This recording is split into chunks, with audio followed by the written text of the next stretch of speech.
Día 4 de octubre. San Francisco de Asís Confesor. El grande patriarca San Francisco, tan célebre en todo el universo por el brillante resplandor de sus virtudes, admiración del mundo cristiano por el total desasimiento de los bienes de la tierra, y uno de los mayores santos que venera la Iglesia en sus altares, fue natural de la ciudad de Asís, en la provincia de Umbría. Vio la primera luz del mundo el año de 1182 y nació en un humilde establo, donde cogieron a su madre de repente los dolores del parto, y allí mismo le parió. Queriendo el Señor que el que había de hacer una vida tan parecida a la de Jesucristo le imitase hasta en el lugar de su pobre nacimiento. Su padre, Pedro Bernardono, y su madre Pica eran mercaderes y vivían del comercio. Llamósele Juan en el bautismo, pero después se le dio el nombre de Francisco, por la facilidad con que aprendió la lengua francesa, necesaria entonces a los comerciantes de Italia para negociar. No pusieron sus padres el mayor cuidado en su buena educación. Luego que tomó una leve tintura de las primeras letras, le aplicaron al comercio. Era Francisco mozo de entendimiento, de buena disposición, de corazón noble y generoso, muy compasivo de las necesidades ajenas. Sus modales atentos, gratos, afables y naturalmente airosos y cortesanos le distinguían mucho entre los demás mancebos de su profesión, y le ganaban los corazones de todos. Gustaba más de la diversión que del interés, pero tenía horror a la disolución, y su admirable pasión desde la misma infancia fue la caridad. Era para él un gran tormento no poder dar limosna al pobre que se la pedía. Pidiósela en cierta ocasión un mendigo, a tiempo que estaba vendiendo no sé qué género, y habiéndosela negado, o por inadvertencia o por no interrumpir la venta, fue tanto su dolor que rompió inmediatamente tras del mismo mendigo.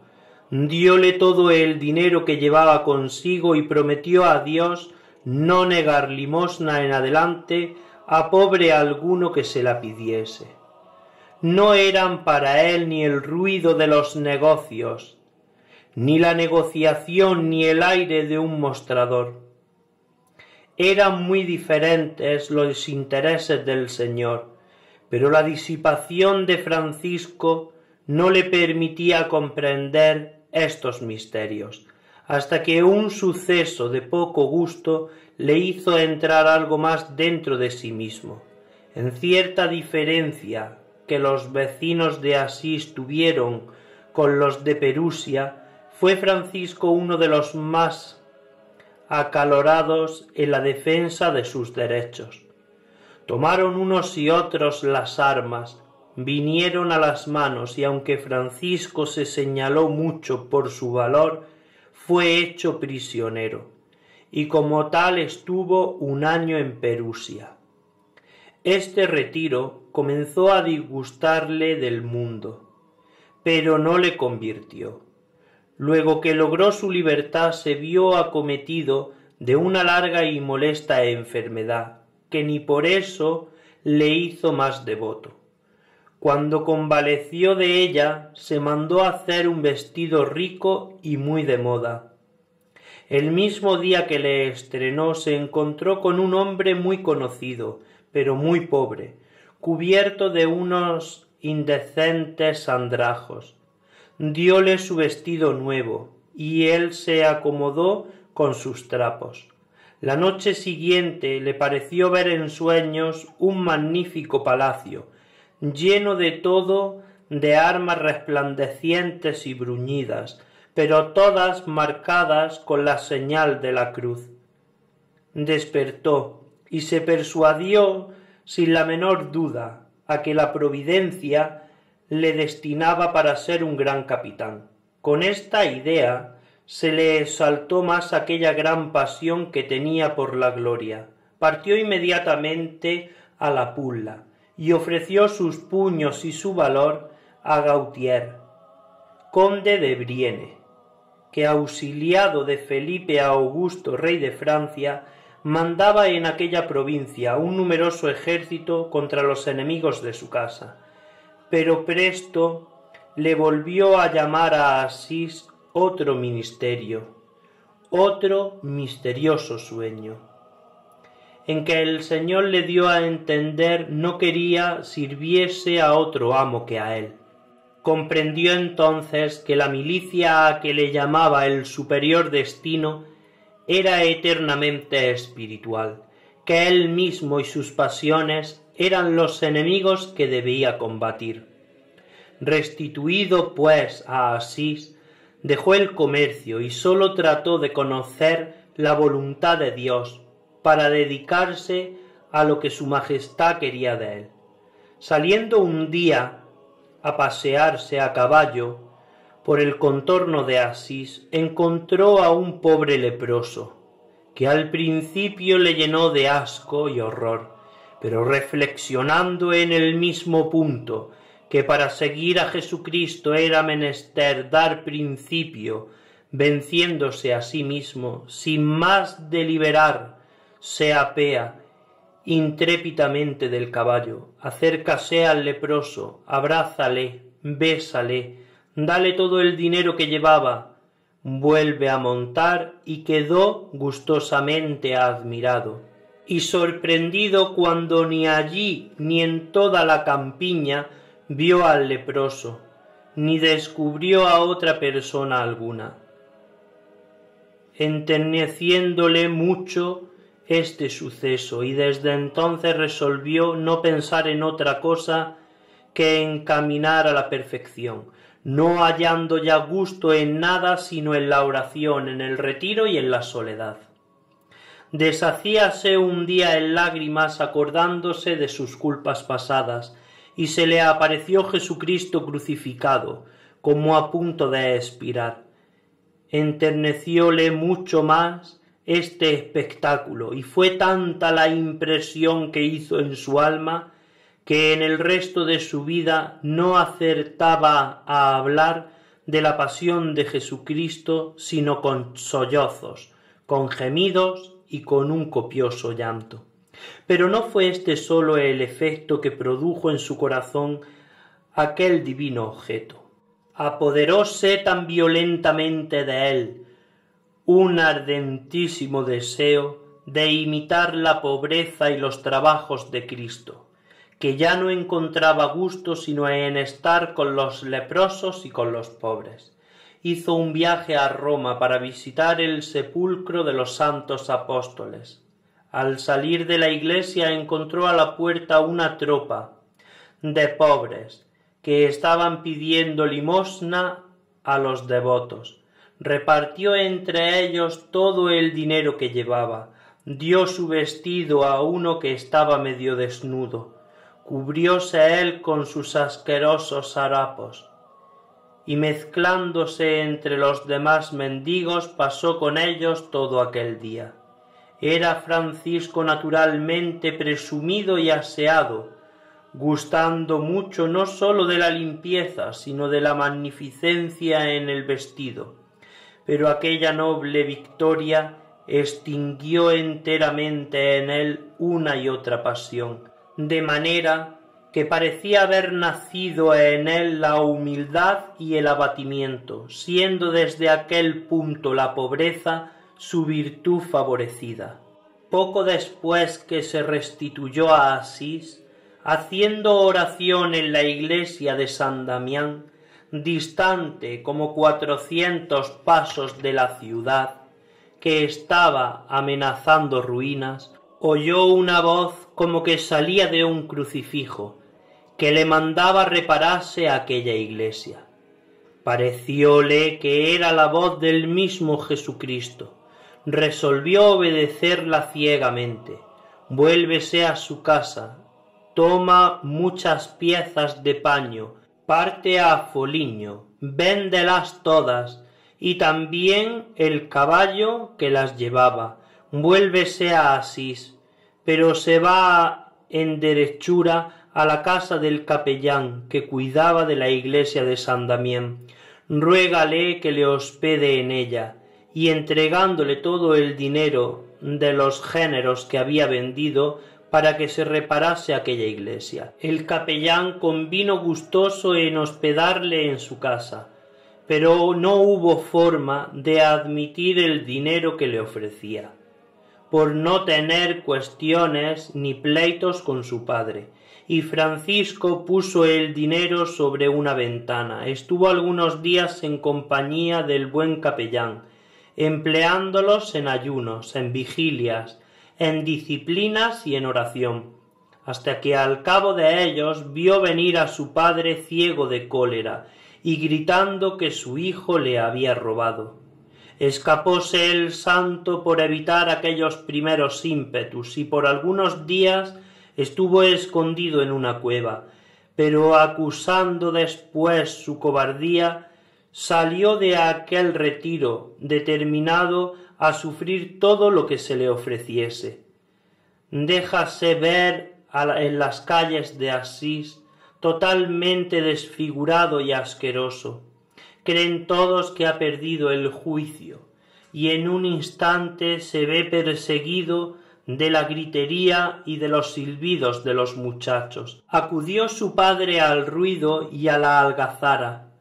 Llévale a casa arrastrando, añade palos a las represiones, enciérrale en un cuarto como a loco, y ofreciéndosele por entonces un viaje, dejó muy encargado a su mujer que le tuviese en buena custodia. Desconfiada enteramente la madre de vencer la constancia de su hijo, le puso en libertad, y Francisco se volvió a San Damián en compañía de aquel buen clérigo. Noticioso Bernardono de lo que pasaba al volver de su viaje, parte derecho a San Damián, con más sentimientos de perder sus paños que de perder su hijo. Pero éste, lleno de nuevo valor y animado del Espíritu de Dios, le sale al encuentro y le dice: Padre, yo soy más hijo de Dios que tuyo. No quiero servir sino a aquel. Tú ya no tienes nada conmigo, porque estoy en servicio de mejor amo que tú. Siendo esto así, respondió el padre, restitúyeme mi dinero, y ven a renunciar tu herencia delante del obispo. —¿Qué me place? —replicó Francisco.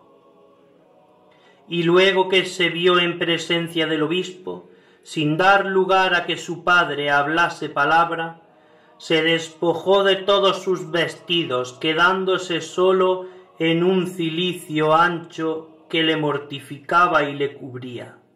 Entregósele a su padre y le dijo: hasta ahora te llamaba padre, de aquí adelante diré con más confianza: Padre nuestro que estás en los cielos.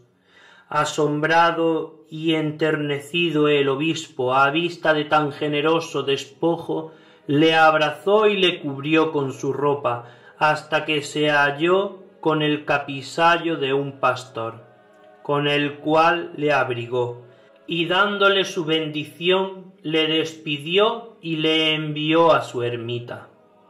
Francisco era a la sazón de 25 años, cuando, rotas todas las cadenas de la carne y sangre, y despreciado de todos los bienes temporales que le habían detenido en el siglo, partió a buscar una soledad muy distante de allí, cantando por los caminos las alabanzas del Señor en lengua francesa.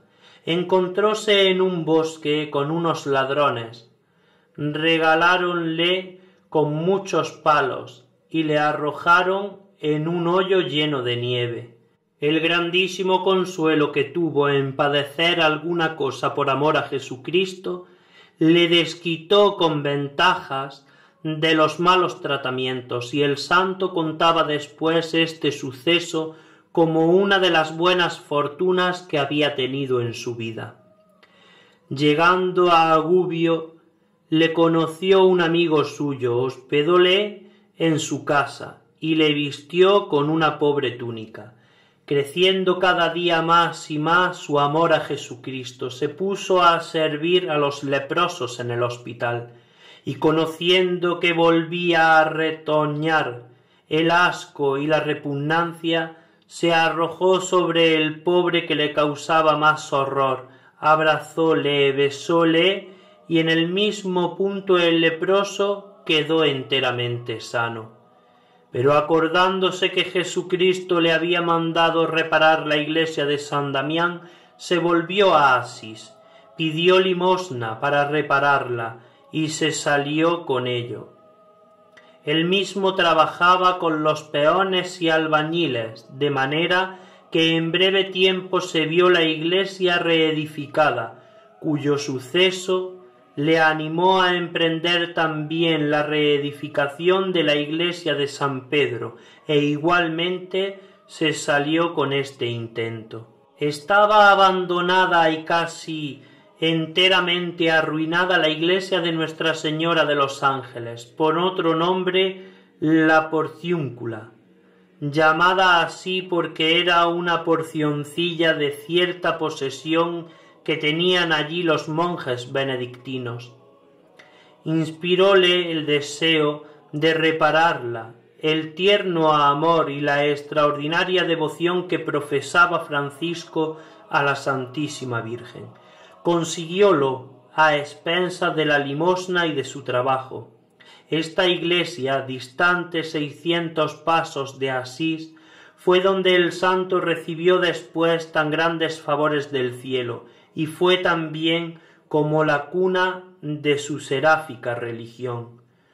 Oyendo un día misa en ella y cantándose aquellas palabras del Evangelio en que dice Jesucristo a sus discípulos: «No queráis tener oro ni plata ni dinero, ni en vuestros viajes llevéis alforja, 2 túnicas, ni zapatos, ni báculo». De repente se sintió Francisco alumbrado con una luz sobrenatural, e inflamado su corazón con un nuevo encendidísimo deseo de aspirar a las más elevadas perfecciones, y conociendo que esto era puntualmente lo que Dios quería de él, tomó por regla el consejo evangélico que acababa de oír. Al punto se descalzó los zapatos, arrimó el báculo, renunció para siempre el dinero, quedóse con una sola túnica y echando de sí el cinto de cuero con que la tenía sujeta, se ciñó con una tosca cuerda. Después que practicó a la letra esta conformidad, lo más perfecto que había oído, sintió en el interior vivos impulsos de salir en público a predicar penitencia.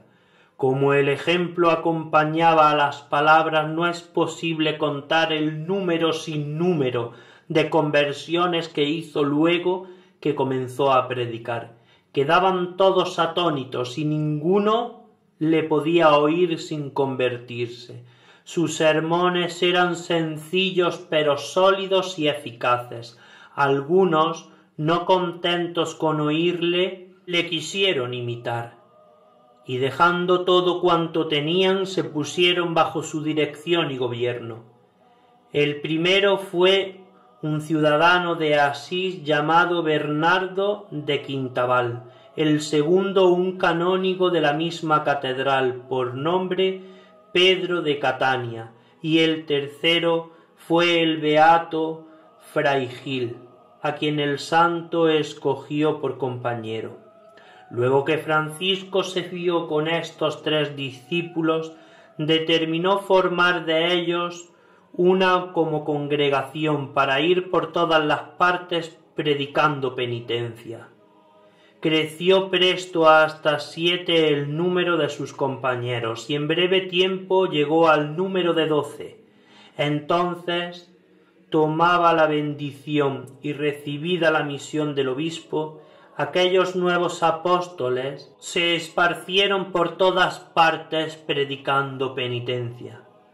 Llamábanlos los penitentes de Asís y no eran conocidos por otro nombre, pero a vista de las portentosas conversiones que hicieron, los veneraron como hombres extraordinarios enviados por Dios para reformar las costumbres de todo el mundo cristiano y para mudar el semblante de todo el universo, tanto con la eficacia de sus palabras como con la virtud de sus asombrosos ejemplos. Este fue el nacimiento de aquella religiosa familia tan célebre en toda la redondez de la tierra, por la evangélica perfección de su instituto, por un infinito número de doctores, de mártires y de santos, una de las más nobles y más preciosas porciones del rebaño de Jesucristo, que por el largo espacio de más de 500 años es la admiración de todo el universo, objeto tierno de la veneración del público y uno de los más brillantes ornamentos de la Iglesia. Esta seráfica orden, cuya santidad respetan todas las naciones, ha dado silla apostólica 4 grandes pontífices: Nicolás IV, Alejandro V, Sixto IV y Sisto V, un prodigioso número de obispos, arzobispos, patriarcas y cardenales, con tanta multitud de ejemplares religiosos que aun viviendo el santo fundador se contaban más de 6.000. Viendo San Francisco que cada día iba creciendo más y más el número de sus discípulos, compuso una regla que en términos muy sencillos contenía los mismos preceptos que les había dado, y quiso que sus hijos la guardasen como segunda ley después del Evangelio. El obispo de Asís, con quien el santo consultaba todas sus cosas, era de parecer que se reservase algunas rentas para proveer a la subsistencia de los frailes. Pero San Francisco se mantuvo firme en su dictamen y no quiso absolutamente que tuviesen otras rentas que las de la divina providencia y caridad de los fieles. Era ya preciso que se confirmase el nuevo instituto, y a este fin nuestro santo partió a Roma, pero el Papa Inocencio III no quiso ni aun siquiera que le hablasen en el punto, tratando de iluso y de visionario al santo patriarca. No se desalentó Francisco por este mal recibimiento, antes se retiró con humildad y recurrió a la oración. Aquella noche tuvo el Papa un sueño en que le pareció que nacía a sus mismos pies una pequeña palma, la que en breve tiempo crecía hasta ser un árbol robusto y corpulento, notando también que aquel pobre a quien había despedido con tanto desagrado sostenía con sus espaldas la iglesia de San Juan de Letrán, que desnivelada ya venía con lastimoso estrago a dar en tierra. Luego que despertó mandó buscar a Francisco y apenas le oyó hablar cuando reconoció entre aquel aire de humilde sencillez uno de los mayores santos de la Iglesia. Abrazóle, animóle a llevar adelante su empresa, aprobó de viva voz la regla y ordenándole primero de diácono le declaró después por ministro general. Colmado San Francisco de favores y de bendiciones del sumo pontífice, salió de Roma con sus 12 compañeros, determinados todos a morir a sí mismos y vivir únicamente con la vida de Jesucristo. Habiendo llegado al valle de Spoleto, consultaron entre sí si sería más seguro para ellos quedarse en aquella soledad, para no tener más comercio que con Dios. Pero en una fervorosa oración que tuvo nuestro santo, el Señor le dio a entender que los había escogido para trabajar en la salvación de las almas, predicando penitencia en todas partes, así con sus ejemplos como con sus sermones. Enterados ya de la voluntad de Dios, se restituyeron a la iglesia de la Porciúncula, que les había cedido la religiosa generosidad de los padres benedictinos. Al principio construyó Francisco algunas pocas celditas, pero en breve tiempo concurrió de todas partes tanto número de pretendientes a serlo en él de sus hijos, que fue menester fabricar muchos conventos. Clamaron por ellos Cortona, Arezzo, Vergoreta, Pisa, Bolonia, Florencia y otras muchas ciudades, de manera que en menos de 3 años se contaban más de 60 monasterios.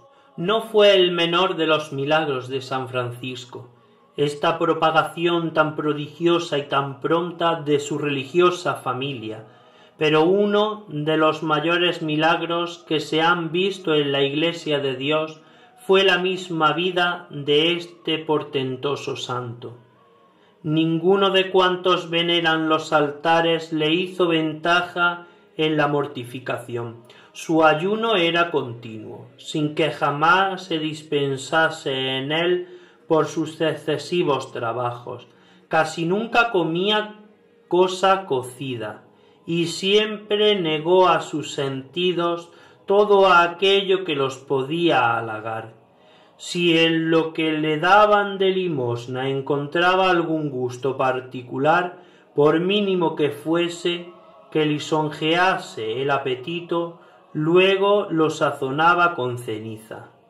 Trataba a su cuerpo con tanto rigor y con tanto desprecio que le llamaba el jumento, y por su gusto sólo se había de sustentar con cardos silvestres. Su cama ordinaria era la desnuda tierra y una dura piedra por almohada.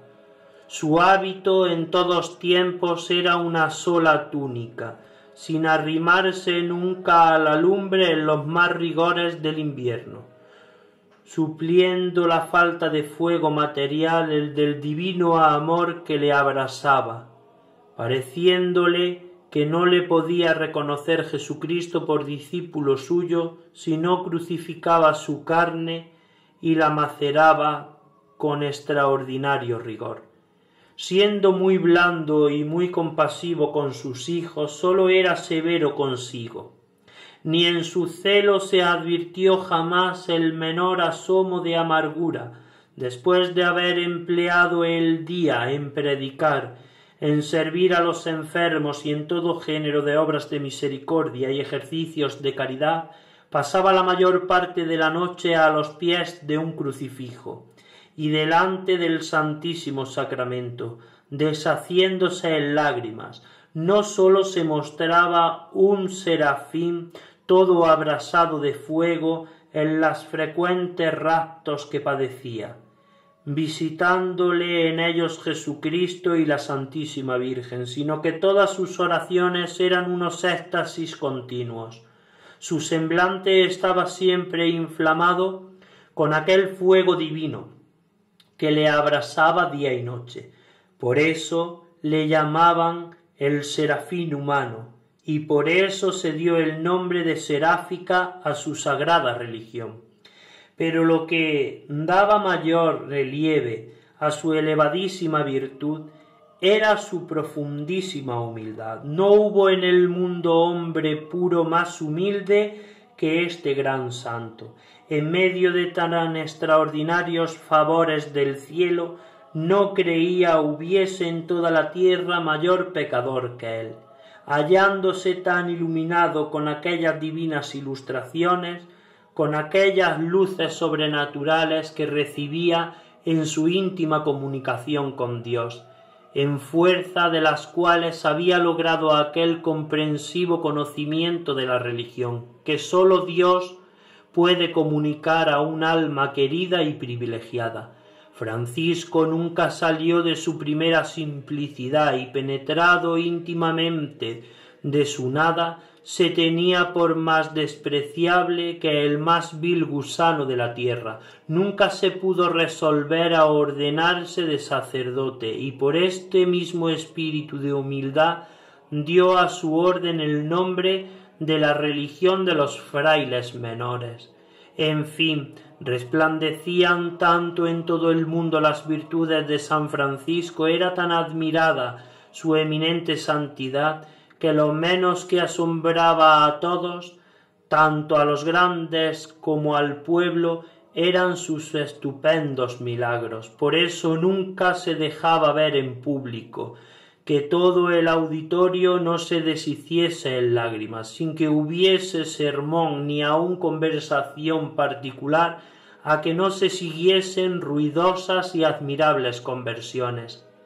Hallándose en Roma, donde consiguió que el cardenal Ugolino fuese nombrado protector de la orden, el Papa quiso oírle predicar.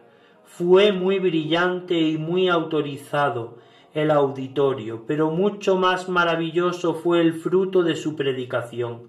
Compungiéronse los cardenales y el Papa no pudo contener las lágrimas todo el tiempo que duró el sermón. Mientras los hijos de San Francisco se iban extendiendo por todo el universo con tan inmenso fruto, inspiró Dios a Santa Clara que se pusiese debajo de su dirección. Hizo con ella tan ventajosos progresos en el camino de la perfección que, renunciando los grandes bienes que poseía, a ejemplo de su santo director, fue fundadora de una de las más santas y más ilustres religiones de monjas que hay en la Iglesia de Dios. Dispúsola San Francisco una regla conforme a su primer instituto, llamándose al principio las señoras pobres y después las clarisas, o religiosas de Santa Clara. Movidas de los sermones y de los ejemplos de San Francisco y de Santa Clara, innumerables personas casadas de uno y otro sexo deseaban todas retirarse a los claustros para pasar en penitencia los días de la vida. Pero haciéndolas reconocer nuestro santo, que en todos los estados se podían santificar y que no era incompatible el conyugal con una vida cristiana y penitente, las dio cierta forma de vida proporcionada a su estado, y esta fue la tercera regla de su orden. Dio el nombre de hermanos y de hermanas a las que querían entrar en esta especie de congregación, que se llamó la Tercera Orden, la cual florecía hoy en el mundo con mucho bien y honor de la Santa Iglesia. Viendo el santo patriarca las bendiciones que derramaba Dios sobre su recién nacida religión, extendida ya por todas las provincias de Italia, todavía se consideraba como siervo inútil y se tenía por tal, pero al paso que crecía por instante su tierno amor a Jesucristo, se inflamaba cada día más su ardiente caridad a los prójimos, y ya en Europa entera le parecía estrecho campo a su celo, con resolución de pasar a Siria para anunciar el Evangelio a los sarracenos. Tomó el camino de Roma para pedir al Papa la licencia y su bendición. Obtuvo de su santidad todo cuanto deseó, y habiendo fundado en Roma un convento, se embarcó para Siria. Arrojóle una tempestad a las costas de la Esclavonia, y se vio precisado a restituirse a Italia. Teniéndole inquieto el ansioso deseo del martirio, y movido de él, pasó a España, con ánimo de embarcarse para la África. esperando siempre encontrar en los moros la corona por que suspiraba. En todas las ciudades por donde transitó dejó insignes pruebas del poder de Dios, el poder que le había concedido sobre las enfermedades, sobre los elementos y sobre la misma muerte, haciendo en todos milagros estupendos. Pero por una larga enfermedad que le sobrevino se vio en precisión de retirarse a Italia por segunda vez. Fuese a su primer convento de Nuestra Señora de los Ángeles, donde perfeccionó su instituto con la adición de algunas nuevas constituciones. Desde allí se pasó al Monte Alvernio, donde el conde Orlando de Catania, que le veneraba como a su padre, le había fundado un convento. Aquí pasó algún tiempo empleándose en las dulzuras de la contemplación y convirtió a un ladrón famoso.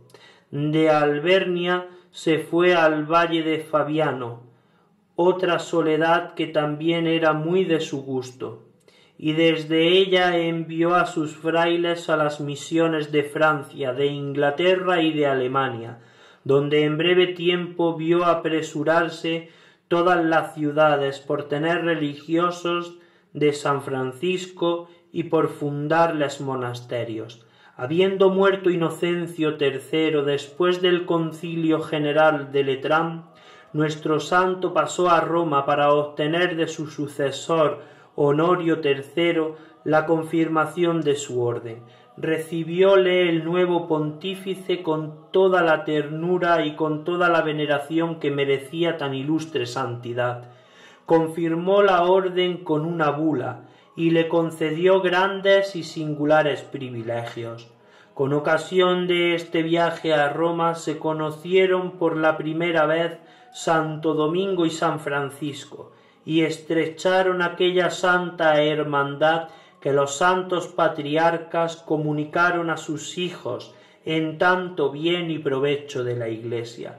Cuando volvió a su convento de Nuestra Señora de los Ángeles, que fue el año de 1218, celebró en aquel famoso capítulo general que se llamó Capítulo de las Esteras, porque de ellas principalmente se levantaron en un espacioso campo las celdas necesarias para más de 5000 frailes que concurrieron a ella, formándose otras de juncos y de ramas. No vio el mundo espectáculo más asombroso ni de mayor edificación. Comunicado el espíritu del Padre a todos los hijos, se veneraron en aquel capítulo tantos santos como religiosos, y lejos de ser necesarias exhortaciones ni pláticas para encender el fervor, lo que dio más que hacer al cardenal Ugolino, protector de la orden y presidente del capítulo, fue moderar las penitencias de los que se excedían, en las que prescribía la regla. Después que se disolvió aquella numerosa junta, tuvo noticia San Francisco de que 5 hijos suyos, Fray Pedro de San Germiano y Otón, sacerdotes, Fray Bernardo de Corbia, Ayuto y Acurso, a quienes el mismo santo había enviado a Marruecos a predicar la fe, habían recibido la corona del martirio. Con esta ocasión, movido de una santa envidia, se le volvió a encender su antiguo celo y deseo. Partió pues para Siria, llevándose consigo a algunos religiosos, y habiendo llegado a Damiata, se presentó al sultán, y con una intrepidez digna de los primeros héroes cristianos, le declaró que sólo había venido para manifestarle la falsedad de la ley de Mahoma, y para enseñarle no había otro camino de salvación sino la ley de los cristianos. Parecía consiguiente la corona del martirio a una declaración tan esforzada, pero reservábale Dios para otro martirio de amor.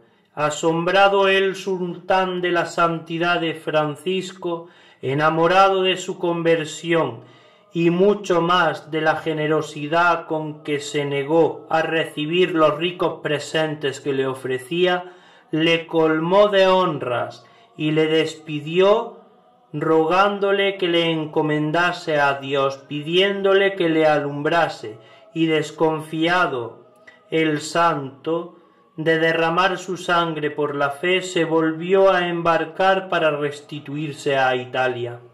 Retiróse al monte Albernia y no se sosegó hasta que renunció su empleo de ministro general en el bienaventurado Fray Pedro de Catania. Descargado ya de aquel peso, empleaba los días y las noches en continua comunicación con Dios y en ejercicios de la más rigurosa penitencia. Hacia el fin de la Cuaresma de San Miguel, que hacía todos los años, recibió del cielo aquel insigne favor, cuya memoria consagró la Iglesia con la fiesta particular. Este fue la impresión de las llagas en el santo cuerpo, al mismo tiempo que el fuego del divino amor abrasaba su corazón y le transformaba en un serafín de la tierra. Por más cuidado que puso en ocultar a los ojos de los hombres aquellas señales de amor divino, la sangre que derramaba hacía traición a su humildad, y desde allí en adelante todos le llamaban patriarca seráfico. Después de este martirio del amor, apenas vivía San Francisco sino de milagro, y las continuas lágrimas que derramaba le debilitaron tanto la vista que casi no percibía los objetos. Los 2 años que sobrevivió a la impresión de las llagas no fueron más que enfermedades mortales, dolores agudísimos, éxtasis continuos, lo que le acabaron de consumir, y Dios le reveló en fin el dichoso momento en que le quería premiar. Luego que divulgó la voz de que el santo había tenido revelación del día de su muerte, se excitó entre las ciudades vecinas una piadosa continua sobre cuál de ellas había de poseer el precioso tesoro de su cuerpo. Pero el mismo santo, sin tener noticia de lo que pasaba, le declaró a favor de la de Asís. Hallábanse postrado en el convento de Fuencolomba, y mandó que le llevasen a Nuestra Señora de los Ángeles, para cuya iglesia había alcanzado de nuestro Señor el famoso jubileo llamado de la Porciúncula, el que después confirmaron tantos sumos pontífices, asignado para él el día de la dedicación de la misma iglesia, cuna de la religión seráfica, y es el día 2 de agosto. Luego que llegó al convento mandó que le quitasen la túnica y que le tendiesen en el suelo, para morir con las más extremas de la pobreza, a imitación de su divino modelo Jesucristo, que expiró desnudo en el árbol de la cruz. Diéronle aquel gusto, pero al mismo tiempo tomó el guardián una túnica vieja y una cuerda, y se la alargó diciendo: «Dóite de limosna este hábito, como a un pobre, tómale por obediencia». Obedeció el santo, y viéndose cercado de todos los frailes que se ahogaban en sollozos y se deshacían en lágrimas, levantando las manos al cielo, los exhortó a que conversasen en amor de Dios, el cual era el alma de su instituto, a que guardasen con suma puntualidad todas las reglas y que nunca desanimasen aquella rigurosa y perfecta pobreza que era su distintivo y su carácter, a que conservasen con fidelidad y con infinita sumisión la fe de la Iglesia romana, a que profesasen tierno y ardentísimo amor a la Santísima Virgen, su querida Madre, y a que mantuviesen entre sí una inalterable caridad. Extendióse después el santo patriarca los brazos y poniéndolos en forma de cruz, suplicó humildemente al Señor que echase su bendición sobre todos sus hijos y que los cuidase en lugar de Padre. Mandó que le leyesen la pasión de nuestro Señor Jesucristo según el Evangelio de San Juan, y después de ella comenzó él mismo a rezar en voz lánguida y moribunda el Salmo 141. Voce mea Dominum clamavi. Clamé al Señor con mi voz, implorando su asistencia. Derramo mi corazón delante de él y le hago presente mi aflicción. Viendo que me va faltando el espíritu, acudo a vos, Dios mío, que tenéis tan conocidos todos mis pasos. A vos, Señor, dirijo mis clamores, diciendo a voz en grito, tú eres mi esperanza, y tú mi herencia en la tierra de los vivos. Habiendo llegado al último versículo, libra, Señor, mi alma de la prisión de este cuerpo, para que confiese incesantemente tu santo nombre. Todos los justos esperan que me hagas misericordia, dándome lugar entre los escogidos. Al pronunciar estas últimas palabras, expiró tranquilamente en manos de sus hijos. Sábado 4 de octubre del año 1226, a los 45 de su edad, el 29 de su conversión y 19 de la fundación de su orden. Apenas expiró San Francisco cuando pareció haberse comunicado al cuerpo la gloria que gozaba su benditísima alma, exhalando aquel un suavísimo olor que llenó de fragancia toda la celda. No se oía por las calles de Asís otras palabras que éstas: murió el santo. Todos vieron a su santificación las sagradas llagas o señales de las suyas que había impreso nuestro Señor en manos, pies y costado de nuestro santo.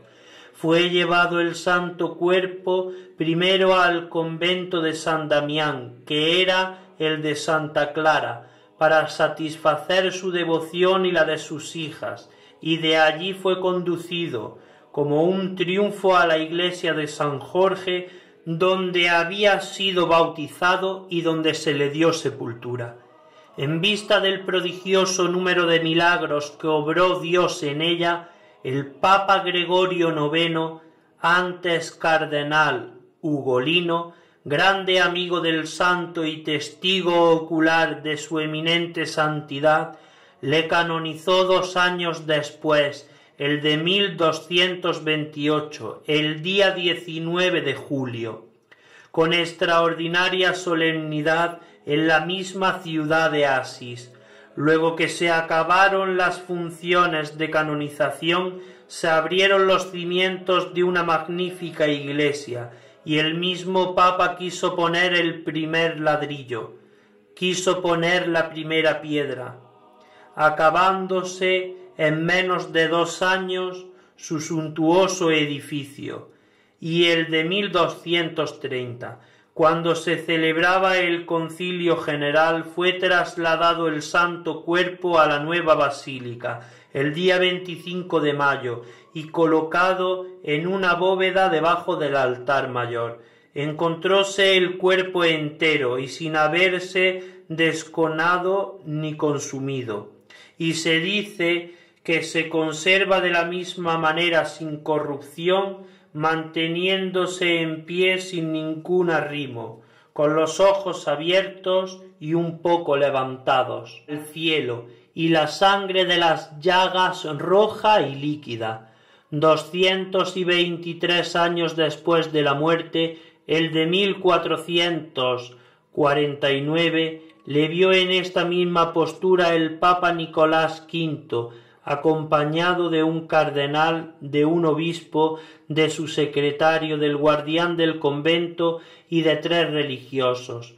Como todo consta de auténtico instrumento, aunque este gran santo no se aplicó mucho al estudio de las ciencias humanas, lo suplió Dios con la luz sobrenatural y con la ciencia infusa que le comunicó, no menos que con los divinos arcanos que se le manifestaban en la íntima y continua comunicación que tenía con el Señor. Además de eso, tenía una excelente capacidad y poseía una elocuencia natural que se dejaba traslucir por entre los celajes de su profunda humildad, y aquella santa simplicidad que observaba perpetuamente en sus palabras y en todos sus modales, en sus sermones, en sus conferencias espirituales, en sus instituciones monásticas, en aquella admirable obra que se llama Testamento de San Francisco, en sus cánticos espirituales, en sus advertencias y en algunas otras obras devotas de nuestro santo que se han dado a luz, se descubre aquella ciencia de los santos que sólo Dios comunica, aquella sabiduría y aquella sublime inteligencia que son dones y frutos del Espíritu Santo.